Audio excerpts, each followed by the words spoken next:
Ready, set, go! Registration is now open for the Middle States Commission on Higher Education 2023 Annual Conference. It's in Philadelphia, December 4th through 6th, 2023, Setting the Standard, Transformation Through Accreditation. You don't want to miss it. Register now at msche.org. Surprise! We're taking the EdUp Experience podcast to Insights EDU. Join us for an incredible higher education marketing and enrollment management conference, February 20th to 22nd in Phoenix, Arizona. Register now at insightsedu.com and use promo code EdUp to save $50 off your registration.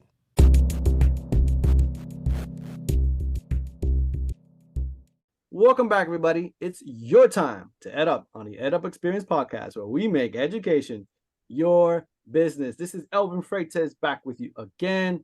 As you all know, I don't come out too often. I'm usually behind the scenes. I let Joe do all the talking, but sometimes I have to come out because we have some awesome combination of guests and guest co-hosts, which I'm excited to talk to about today. But before we get to that, I do want to say thank you all so very much to the thousands of you who have bought our book with Kate Colbert, Commencement, the Beginning of a New Era in Higher Education. It came out last November, and we have sold thousands. So thank you so much. Go to edupexperience.com, edupexperience.com to learn more about the book, to learn more about our different spin-off podcasts, to learn about where we're going to be. Because now we're going to different conferences and podcasting there, which is fantastic. We enjoy that experience. It's a lot of fun. So please make sure you sign up for our email list and tag along for the ride. And so we appreciate that. Okay, let's get into it. So today I have a special guest co-host, which she was on episode 201 back in April of 2021. And she is Dr. Jenny Ricard. She's the president and CEO of a little organization that higher education might know about called the Common App. Hey, Jenny, how you doing? I'm doing great. Great to see you, Elvin. Yeah, great to see you. Thanks for coming back. So real quick, Jenny, we last spoke, or you spoke in 2021. So I think there's been a few updates to the Common App since then. So it's a lot. So if you could kind of tell us what's going on with the Common App these days. Yeah, we have a lot going on. We have a moonshot that we've established, which is to close Common App's equity gap in students pursuing post-secondary opportunity by 2030. And that's through the Common App platform. When we have over 1,000 colleges and universities, 48 of 50 state public flagships. Yet when you look at who's using the platform, 70% come from above the national median income. No. And when you drill down into that, 55% come from the top income quintile. And so we're really focused on reaching students that we have not been able to reach at this point. Our members, our college and university members have not been able to reach. Part of that has to do with we're predominantly, almost entirely four-year colleges, and have not been serving the community college market. And so we're really working to mobilize our members and our partners to help us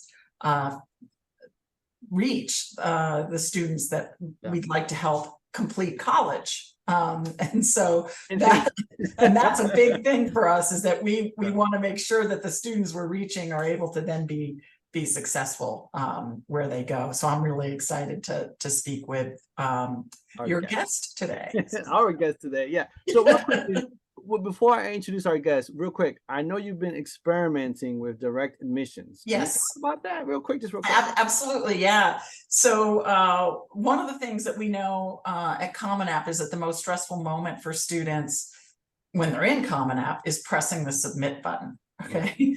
But think about how stressful it is for a student who thinks they shouldn't even be in Common App to get into Common App. Yeah. And so we've been wanting to do outreach to students to let them know, you can actually, there is a college option for you, and being very upfront, working with some of our college and university members to identify the GPA parameters that they might have, and sending direct offers of admission in collaboration with that school, saying you are admitted. All you need to do is press submit, get into this form, complete it, and press submit, and you'll be, welcomed to this institution. And we've seen really interesting results. We've seen that underrepresented students and low-income and first-generation students are more likely to take up that offer and apply to the institution. But what we haven't seen is any sort of difference in enrollment from students that we made those offers to, and a control group. We've been doing research about this. So the random control trial that we did, the control group and the treatment group applied kind of at the same rates. Actually not applied, but enrolled at the same rates. Part of that has to do with the fact that just by being in Common App, it's a signal that you're going to enroll in college, as determined, just by the fact that somebody got in there. And so we're working to expand the reach of students that we serve, so that something like that initiative could have more impact. And we're also expanding it beyond pilot this year to open it up to any of our members who want to pursue that initiative in direct admission. That's great. Well, I appreciate that that feedback, letting us know what's going on and the updates. So a lot going on there that coming out, which is great. That's always fun. There's a lot going on. Yeah. Thanks for being here. I know you're busy, so I really appreciate your time. So let's get our guest on. She is Dr. Yolanda Watson Spiva. I hope I said that right, because I'm really bad with it. And she is the president at Complete College America. Yolanda, how you doing? I'm well, thanks. How are you? I'm doing well. Did I get your name right? The last one, Spiva? Absolutely did. Yes, nailed it. Okay, I nailed it. Good. That's great. So I'm excited about this conversation. Thanks for being here. Just so you know, we sent Jenny a list of about 30, 40, 50 people that she could choose from as to who she wants to co-host. And she chose you specifically, It's Yolanda. true, Yolanda. Jenny, and thank you. Oh, Yeah. So Yolanda, let's start off with the first question. We always like to ask everyone, this level set, right? What do you do and how do you do it? geez, well, the job is a pretty big job, as Jenny knows, when you're a president of a national organization. We are actually an advocacy organization, and so we don't work directly with students, but we consider our work to be on behalf of students. And so we're working with states, systems, and consortia of institutions all across the United States. We also work on Capitol Hill, so to do advocacy with the federal government as well. So we really try to combine, I guess you could say, grassroots and grass tops advocacy to make sure that students understand what their options are for completion and that institutions and states respond with policies that are favorable to facilitating completion. And so we work through what we call our CCA Alliance, and it's an alliance of 50 states, systems, and consortia. Those states, the governors actually sign on to become members of the CCA Alliance. So on behalf of all of the institutions in their state, they sign on to say, we're committing to having a goal around attainment or completion. And then we're going to create policies and synergies between our institutions and our systems to make sure that we're facilitating completion. And so in working for these past many years since CCA was established, and partnership with a number of other national initiatives around completion, we've really worked closely to making sure we can close attainment gaps for those states that have been lagging behind. And the goal is not to shame anybody, but it is really meant to shine a light on where there are gaps and to really, again, around equity, to making sure that those students who have been marginalized and left behind, that those students are included in the proposition. I should tell you that the most recent state to sign on to the CCA Alliance is New Jersey. We just announced that. And so, we're continuing to add states, and the work is also, in terms of how we do the work, even when a state is in the CCA Alliance, if they get a new governor, we have to work with that governor to make sure their goals are reflected in the new Alliance agreement. So we have seen that being a member of the Alliance really does have an appreciable effect on whether or not students complete. And actually those community colleges that have been inside the Alliance have a rate of improvement of about 1.5 more times that of community colleges that are not in the Alliance. So there is a synergy that exists when scaling outcomes with other Alliance members. And so we know that doing this work at scale does really work. Wow, that's great. And before I pass it over to Jenny, because I know she's got a bunch of questions, I do want to follow up and talk about what are one, two, or three of the top initiatives that you have been able to work on while your time there as president that you're very proud of, that you think has really pushed the envelope in order to help students complete their college experience? Oh gosh, well, that's a pretty specific question. I'll say this, a couple of things around. One is being very clear about the equity value proposition in higher ed and not trying to say that a high tide lifts all boats. I think for so long in higher ed, that's sort of been our mantra. And if we think about this in terms of what equity is, which is about giving more to those who need the most, right? And so it's not about taking anything away from anybody else, but it's making sure we're buttressing supports for those that need it most. And so what I'd say, one thing I'm very proud about is that we've really we've utilized data, and we've always been known at CCA data, but really disaggregating those data in ways that tell us where the supports are needed the most, which institutions can use our help in terms of institutional transformation, and which type of students, whether they be rural students, under-resourced students, historically disadvantaged students, whomever they are, because it's different in every state. It's not a monolithic set of students across the country. In every in every region, even the needs are different. And so being very specific, utilizing data to inform our work, that's one thing I would say. The other thing is we like to talk about the work that we do in terms of using our microphone and our megaphone.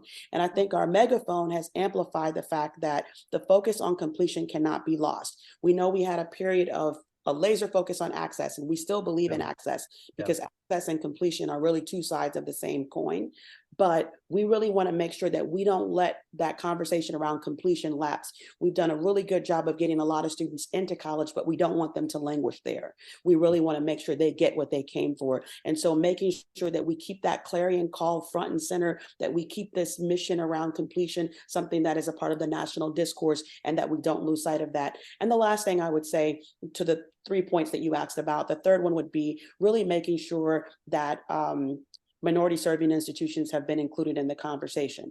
One of the things that we recognize, especially when my tenure began, is that the completion conversation really did not represent fully what historically Black colleges and universities were doing, tribally controlled colleges and universities, and Hispanic serving institutions, and then an even smaller subset of community colleges, like predominantly Black community colleges and historically Black institutions, that are really doing the lion's share of the work, especially with students who are under-resourced. So really making sure that those institutions are a part of this value proposition. So I mentioned to you that governors sign on and all of the institutions in the state are a part of the alliance, but many of those minority serving institutions had no idea that they had access to the resources that we provided. And so even when Jenny was talking about, predominantly serving four-year institutions, we predominantly had four-year institutions. Not many community colleges were involved, and especially those that had high populations of historically disadvantaged students, who tended to be most likely students who were Black and brown students. And so really making sure that those institutions get fair access to the same types of informational resources, financial resources, et cetera, that can help them facilitate completion as well. Oh, okay. That's fantastic. That's wonderful. Congratulations on all that. So I'm going to hand it over to Jenny, but Jenny, before I do, I forgot to tell you one thing. It's very important. You cannot ask better questions than me. That's correct. Just kidding. Go ahead, Jenny. You're up. Well, I don't know that that's possible, Elvin. I'm going to do my best. Okay. Well, one of the things I've been reading up on everything that you've been doing, and admiring the work. And I saw recently you have the Complete College Accelerator that you just announced. Could you share more about that? Because I have some questions, I think, related to that.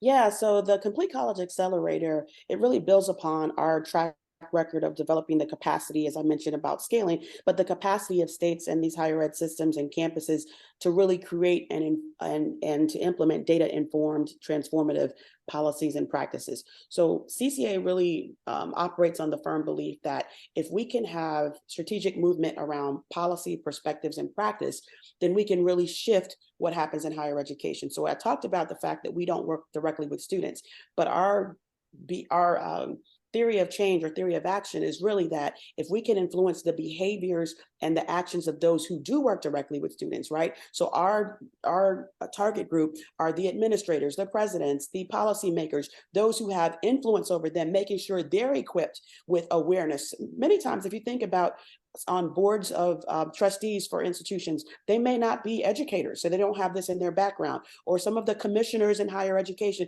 this isn't their background. So we want to make sure they understand the data and they also understand the strategic initiatives that they can undertake in order to really facilitate completion. And so when I think about one of the big pieces of information that we provide is data. And so we talk about transformation, it has to be data informed. Many times when we meet with commissioners or with higher ed leaders, they have no idea about, one, their own data, two, their data in comparison to other institutions or systems in their state, and then they definitely don't know about their data in comparison to the rest of the nation. And so a lot of times it's not for lack of willingness or wanting to do better, it's just that they don't necessarily have the resources. If they do have an institutional research department on their campus or on their system, it's usually staffed by one person, and that person may also be a part-time faculty person as well. Mm-hmm. So a lot of times they are under-resourced, and our goal and our intention is to provide them with data that they can use to become aware. And what happens when you have awareness? Most times when you know better, you do better. And so a lot of times providing them with those data is important. So this, you asked about the accelerator. We're starting with data, but we're not ending there. We've selected 11 state partners to work with us on this ambitious nationwide initiative to really improve student success and close gaps in college access and completion. And those higher ed agencies, university systems, and higher ed organizations are in the following states. And I want to give a shout out to Kentucky, Louisiana, Maine, Minnesota, Missouri, New Mexico, Ohio, South Carolina, Vermont, Washington State, and Wisconsin. Those are all the states that we're going to be working with. And so as you can see, it's a cross section of states that have major urban centers, that have rural areas, that have diverse populations, various income brackets, that sort of thing. So we're really trying to take this work in terms of, again, empowering them around policy, making sure that the policies on the books that are written are those that facilitate completion, but also perspectives. Do the folks who are working with students have a belief that these students, one, should be here? So when you talked earlier, Jenny, about students believing they should even be in the Common App, that psychological sort of connection to belongingness and feeling like college is something that's in your future, that has to really be a part of the behavioral mindset of those who are working with students. And so do they feel like they belong there? But then the practices, what things are we doing or not doing? A lot of times there are not necessarily policies that are impeding progress around completion or student success. Those are the things that, we kind of learn when you get to campus as a faculty member or an administrator and people tell you, this is the way we do things. And so if we do things that way all the time, sometimes bad practices carry over. And so changes in policies, perspectives, and practice are important, and they all work together synergistically to make sure that we're improving the environments for students to succeed. Should you register for the Middle States Commission on Higher Education annual conference this December 4th through 6th in Philadelphia? 100%. I agree, because the title of the conference is called Setting the Standard, Transformation Through Accreditation. There is no time like the present to explore opportunities in higher education and the future for our students and our business model. Get out and network with your peers this December 4th through 6th at the Middle States Commission on Higher Education annual conference. Attention. Are you ready to elevate your institution's marketing and enrollment strategies? Join the EdUp Experience podcast at the Insights EDU conference, February 20th to 22nd in Phoenix, Arizona. Don't miss out on this opportunity to hear from engaging speakers from industry-leading companies like Google, LinkedIn, Adobe, and higher ed leaders. Learn the latest marketing and enrollment strategies to grow your programs. Register now at insightsedu.com and use promo code EdUp to save $50 off your registration. Attention. Yeah, thank you. One of the things I've been wondering about, it's such important work and it's hard work, right? One of the things that at Common App, with 1,000 different schools and with a whole network of supporters, like in the counseling community, and then the students themselves, like we work with students and we also try to help with policy and finding the commonality when as you mentioned, none of these places, there's not one monolithic way of doing things. And given the states that you even mentioned, there's such a diversity of educational systems, opportunities. How do you go about navigating that, finding the commonality, or at least the things that can be applied in more than one environment, I guess is what I'm trying to think. The things that can scale, as you were talking about. Well, the first thing is we really want to work with the Coalition of the Willing. So we do conduct to make sure that we're not pushing our way onto a campus or into a state. So we really want to work with those who understand this is hard work and heart work. And so this is not about, again, it's not about shaming. And it's more so about, one, is there a value proposition that says students are at the center of this endeavor? And we care more about students than we do about sacred cows and about making sure that we can accommodate adult schedules and faculty and administrators? Or are we more focused on making sure these students have access to economic and social mobility, and they are better off because they came to college? If the answer is yes, that's a great starting point for us to work with. And I will tell you, across institutions, when we have that as our anchor in terms of what we're talking about, that really is the shared dynamic across any institutional type. So that's one. The other thing is that we don't operate in a vacuum. So we don't work with one-off institutions. We try to find institutions that are grappling with similar issues, and then we build them together as a subgroup that are working on common issues. So once we've identified through our needs assessment where institutions or systems are having barriers or challenges, then we will put them together as a cohort, if you will, to work together on common issues. What we also, though, like about that sort of diversity of institutions and states and their environments or contexts is that we often hear that will never work in my area. Well, one, we always bring content experts we don't bring them from your particular locale, we bring them from somewhere else to tell you how they did it elsewhere, but also to tell you how they made application.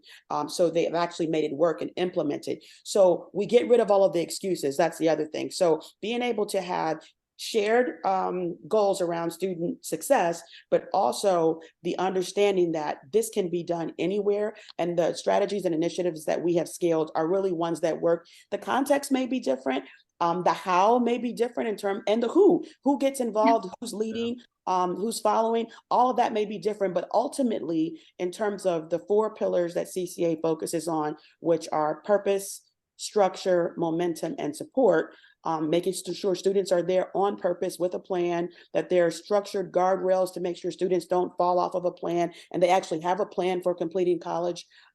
Momentum is making sure students are in college, not in the 13th and 14th grades. So are they taking courses that are going to count for credit and actually get them appreciably moving toward graduation requirements? And then last thing is support. So understanding that students are dealing with a number of challenges and their workers, their parents, their caregivers, they're all those things. What are the wraparound supports that are helping them financially, academically, socially, emotionally to succeed on campuses? So if all of those things are in place, we pretty much can work with anybody, and we is really a good challenge to have. Yeah, that's great. In your work, I'm curious. This is relevant to the membership that I work with, the admissions side, because you're working on, like, once they're getting to school, how do we make them successful? What relationship is there with some of the work you do with the people on the enrollment side of the house in terms of learnings? I was just curious if that's even part of what happens. Yeah, it actually is a part of it. And really tried to do, not just at the enrollment or admission side at the campus, but even on the counseling side in the secondary schools and high schools, and even in middle schools, is to help them understand what we believe are the facilitators for completion. So things like the language of higher education. So making sure that we're steeping students in all of those things while they're still in high school. Making sure that this is not a foreign environment. Many of these things, if we're talking about a bursar's office, for example, you shouldn't be learning about that once you're bumping into it on the campus, right? You should already kind of understand where your students' accounts are being held. So those sorts of things, I mean, from nomenclature all the way up to, where are the places where you can get help if you need it, all of those sorts of things. So yes, we believe, as I mentioned earlier, that admissions and success and completion are really on two sides of the same coin. You can't have success in completion unless you have success in admissions, but we have to make sure we're speaking the same language, and that there is not just a handoff, because we've always talked about this handoff between high school and college. Not a handoff. It has to be a hand up and working more in coalition with one another, so that you don't really fully give up on the student and say, okay, now we've sent them off to college, or now we've sent them off to their sophomore year. No, we're always in some form or fashion keeping enrollment management included, because remember, those students who you enroll are going to become, of course, many of them are ambassadors to help you enroll other students. So you want them to have a good experience. And then from a development and institutional advancement side, these are going to become your alums. So you're going to want to donate and make this full circle evolution into your environment. So thinking about this holistically in terms of who these students will be in your ecosystem is really important. And these are going to be your biggest selling points to get other students to want to come to your campus. Yeah, I love that. I love that phrase, the hand up, versus a hand off.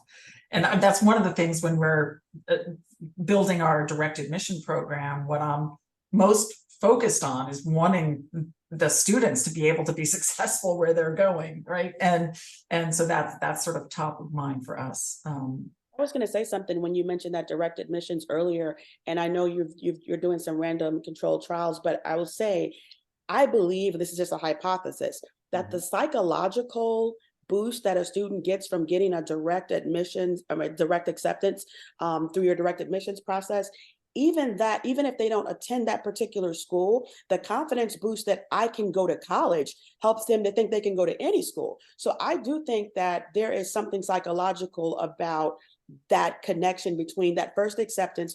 Remember, there have been students who have applied to 20 colleges and got no acceptances. And it wasn't because they weren't college material, it's because they were not necessarily matched with the right fit for their academic and social profile. So making sure, to your point, that match happens early on and they have that psychological connection with college and the ambition of college, I think it can do wonders in terms of helping students to actually matriculate.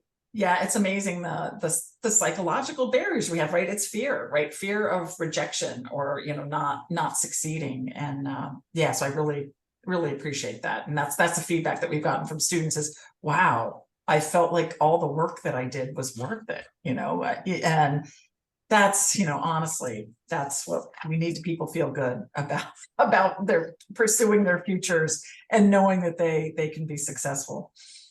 Because there really is a post-secondary opportunity for every student. There is. Without guidance toward those options. And that's, again, where the guidance counselors and advisors and all of those have a role to play in helping students see themselves in that enterprise, in the higher ed enterprise. Yeah. So I did want to, this has been amazing. It's been fantastic and so educational for me, and I'm hopefully for the listeners.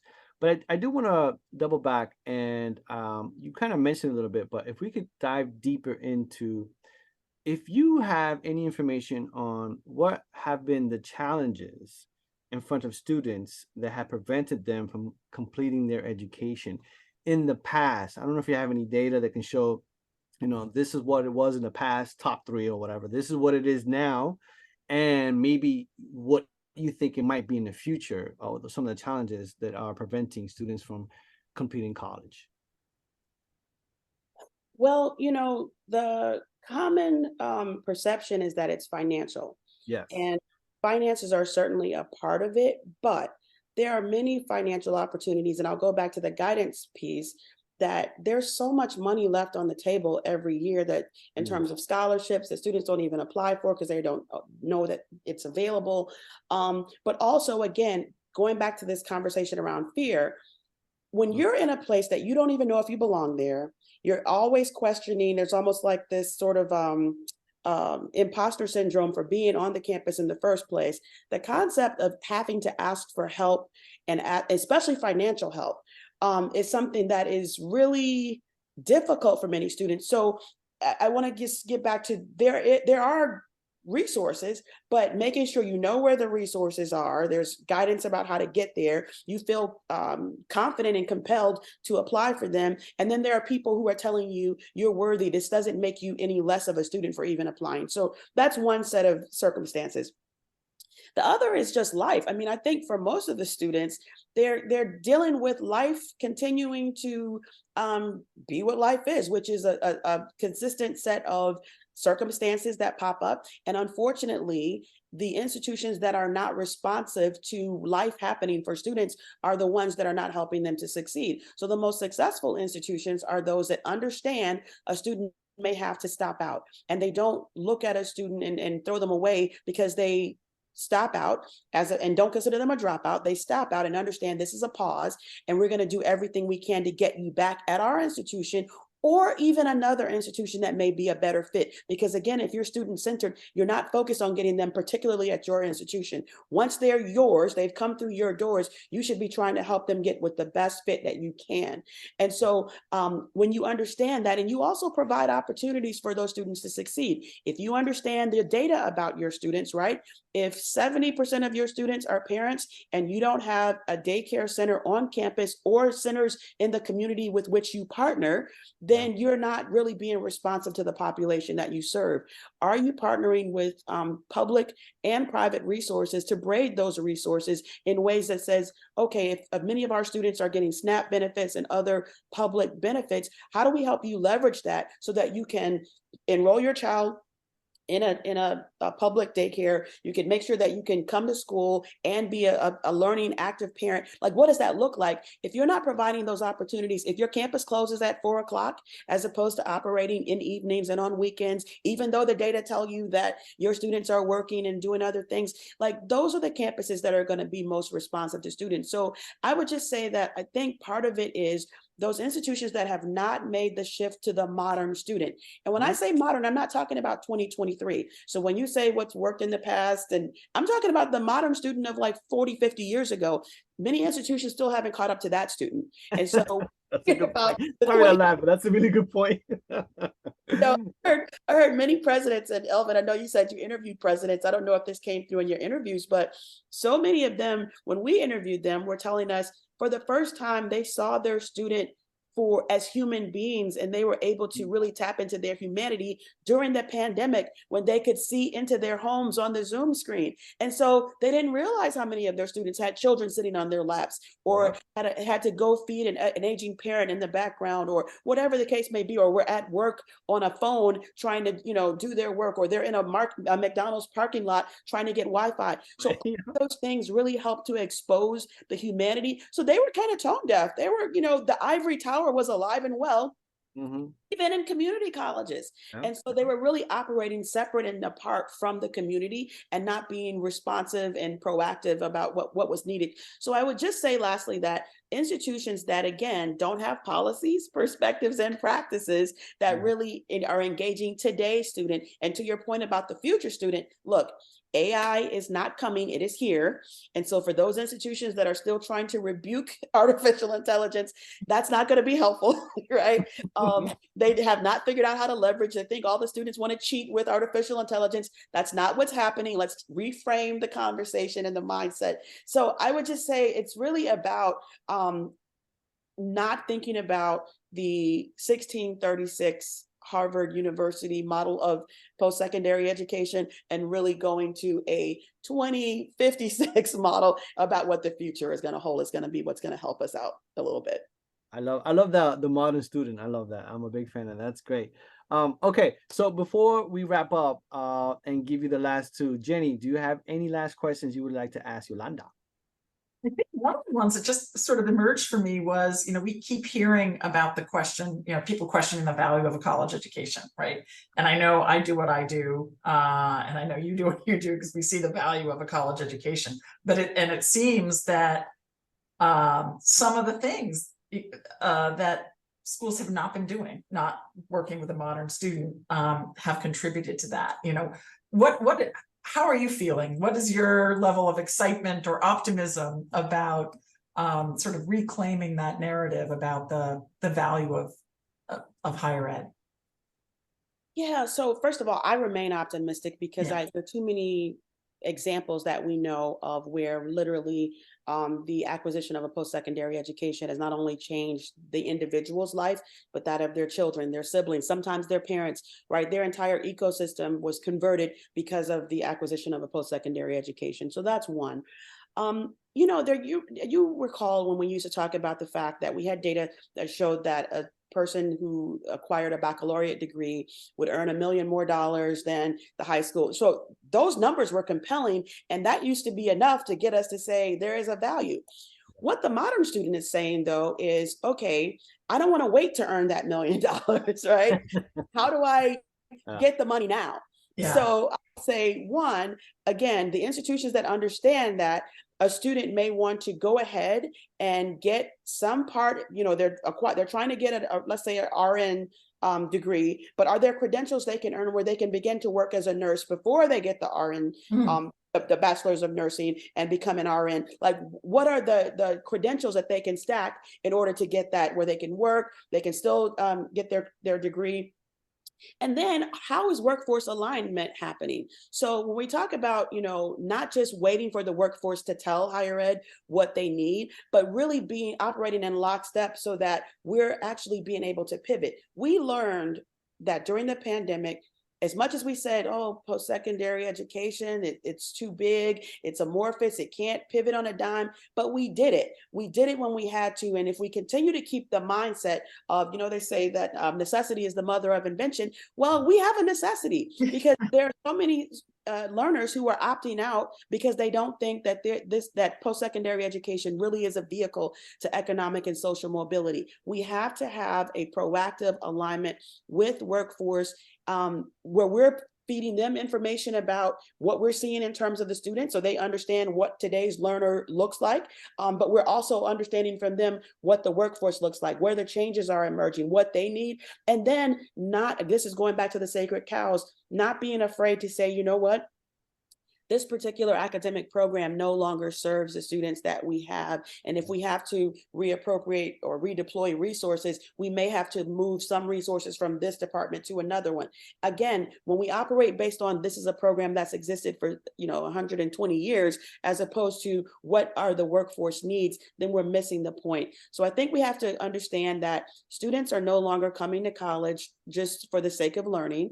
And of course, we believe in that. Liberal arts education is alive and thriving. I'm a product of that, and I want it to continue to persist. But learners are coming because they want to improve their lives and the lives of their families and to create intergenerational changes. And if we don't understand that that is the purpose now of college, it is not just about learning for learning's sake, then we're missing the mark, and we're going to miss helping these learners understand the value of college. Yeah. Wow, my head hurts from shaking my head so much in agreement. Yes. Me too.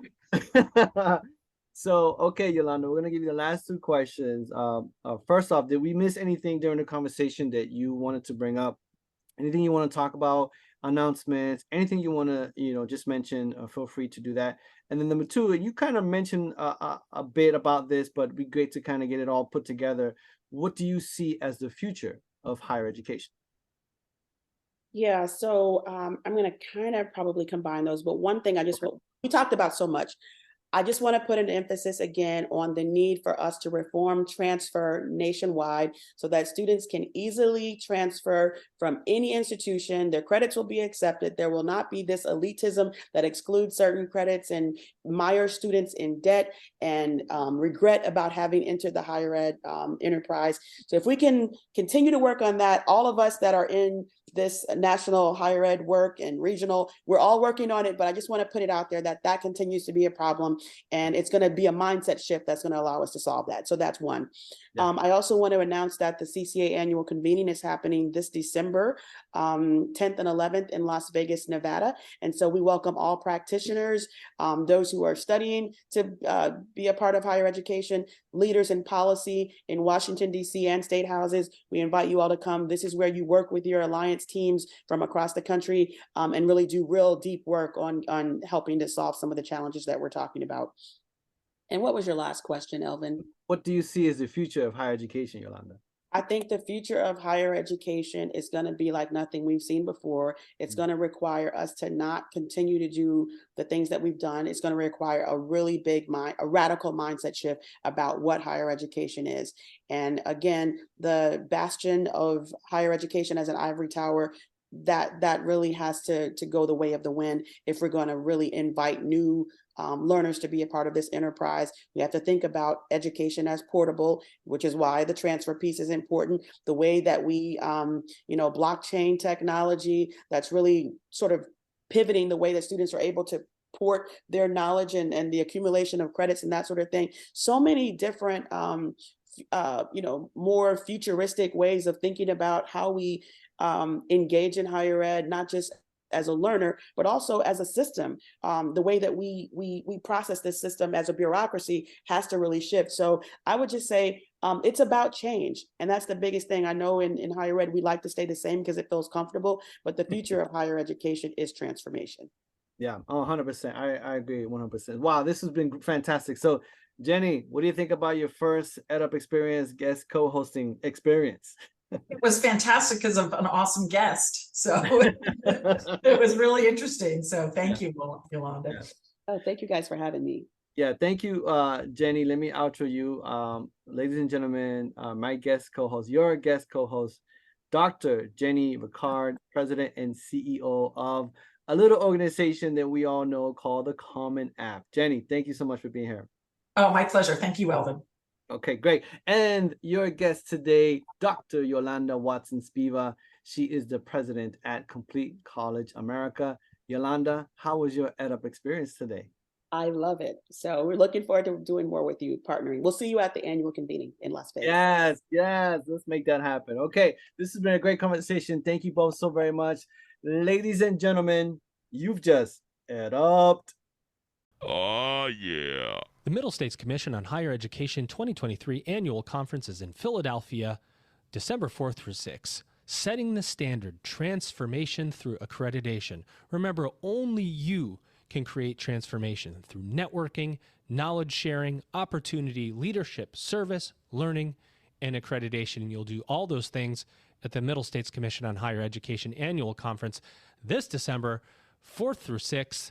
Can't wait to be there. EdUp will be there. There's going to be over 1,300 attendees, presidents, provosts. The networking opportunities are off the chain. Register now at msche.org. Oh, yeah. Attention higher ed marketing and enrollment management professionals. We are taking the EdUp Experience podcast to Insights EDU. Join us at Insights EDU on February 20th to 22nd, 2024 in Phoenix, Arizona. Gain insight into the latest higher education trends and cutting-edge marketing strategies that'll take your institution's enrollment to a whole new level. This is your opportunity to connect with higher education leaders and marketing experts from across the country. Comprehensive presentations, engaging panel discussions, and more. Insights EDU will equip you to position your institution for growth. Register now at insightsedu.com and use the code EdUp to save $50 off your registration. Can you afford to miss this conference? I don't think so.